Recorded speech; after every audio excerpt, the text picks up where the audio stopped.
त्योहार चल रहे हैं और परिवार में पैसों को लेकर के परेशानी तो होती ही है।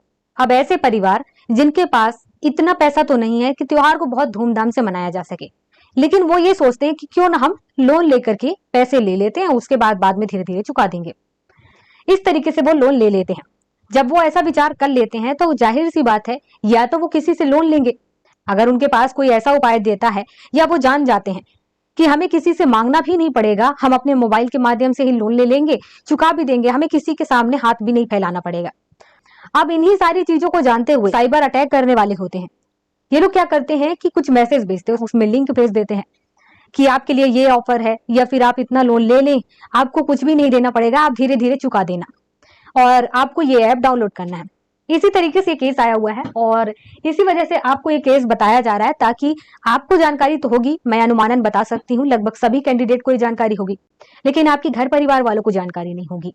इसलिए आपके जानकार जो भी हो उनको ये बात जरूर पहुंचाएं। आप खुद नहीं बता सकते हैं, इस वीडियो को शेयर करके बताएं और कहें कि इनको ध्यान से सुने और समझे और जाने रहें। अगर आप खुद से बता सकते हैं तो खुद से ही बता दें।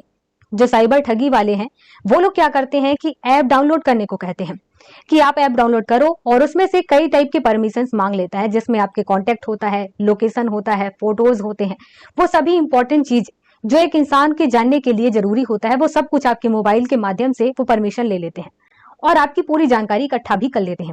इस तरीके से आए दिनों केसेस आ रहे हैं और हाल ही की 3-4 केसेस हैं मध्य प्रदेश से, जहां पर कई लोगों को इसी तरीके से फंसा दिया गया है।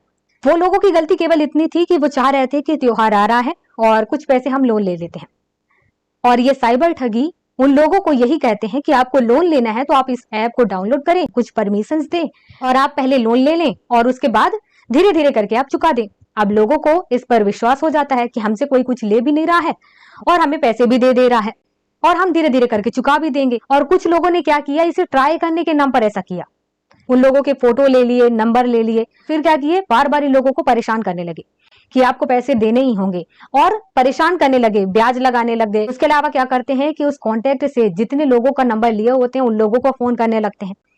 तो इस तरीके से जब ये लोग परेशान करने लग गए तो उन लोगों में से कुछ लोग जाकर के पुलिस में केस करते हैं, जिसके बाद पुलिस को पता चलती है कि अच्छा कुछ ऐसा भी चल रहा है।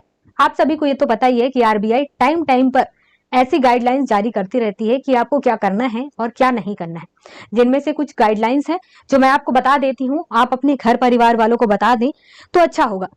आरबीआई हमेशा लोगों को जागरूक करती है कि जो गैर रजिस्टर्ड हैं, मतलब कि रजिस्टर्ड नहीं है, ऐसे ऐप को डाउनलोड नहीं करें। इसके अलावा बैंकिंग लेन देन का जो काम आप करते हैं वो हमेशा ऐसे ऐप से करें जो रजिस्टर्ड हो और जिसको मान्यता मिली हुई हो। इसके अलावा ये भी कहते हैं कि एसएमएस या किसी अन्य माध्यम से जो लिंक दिया जाता है उस लिंक को क्लिक ना करें। ये साइबर अटैक के मामले यहीं पर बढ़ते हैं। इसके अलावा आरबीआई यह भी कहता है कि मोबाइल फोन और कंप्यूटर में इंटरनेट मीडिया के मजबूत पासवर्ड बनाएं। इसके अलावा कोई भी संदिग्ध लिंक संदेश मिलता है तो इसकी शिकायत साइबर पुलिस से करें। इसके अलावा यह भी कहा जाता है कि लोन की आकर्षक और अविश्वसनीय पेशकश करने वालों से दूर रहें। इसके अलावा आरबीआई का कहना होता है कि लोन ऐप से आने वाले अनचाहे संदेशों या लिंक पर क्लिक ना करें। बैंक खातों से जुड़े जानकारियां जैसे डेबिट कार्ड की आखिरी तारीख, पिन, ओटीपी या फिर बैंकिंग पासवर्ड की जानकारी किसी को ना दें। अगर आपने कभी बैंक में फोन लगाने की कोशिश किए होंगे या फिर फोन लगाए होंगे तो आपको पता होगा कि ये सारी बातें वहां पर भी कही जाती हैं।